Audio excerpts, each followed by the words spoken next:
रहा है कि हम फिलिस्तीन के साथ खड़े हुए हैं। हम इंडिया के साथ हैं, हम फिलिस्तीन के साथ नहीं है। तो इंडिया का तो इजराइल के साथ खड़ा हुआ। हाँ तो हम इंडिया के साथ हैं, हमें इजराइल से मतलब नहीं, हमें फिलिस्तीन।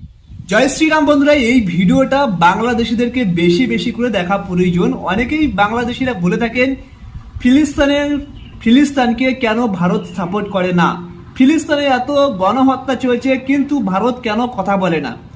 দেখুন, আমাদের ভারতীয় রাষ্ট্র মুসলিমরাও ফিলিস্তিনকে ঘৃণা করে, ফিলিস্তিনকে খারাপ চোখে দেখে, ফিলিস্তিনকে কখনোই সাপোর্ট করে না। কারণ ফিলিস্তিন কখনো ভারতের বন্ধু নয়, ইসরায়েল ভারতের বন্ধু, যার জন্য ভারতবর্ষের বুকে ইসরায়েলের পতাকা উড়বে কিন্তু কোনো ফিলিস্তিনের পতাকা উড়বে না। ফিলিস্তিন যেদিন ভারতের বন্ধু হবে সেদিন উড়বে, তবে তার আগে ফিলিস্তিনের পতাকা এই ভারতবর্ষের মাটিতে উড়বে না। সেটা কিন্তু বারে বারে প্রমাণ করে দিচ্ছে ভারতবর্ষের রাষ্ট্রীয় মুসলিমরা। বাংলাদেশ বুঝে নাও, শিক্ষিত হও, পরিবর্তন হও। জয়।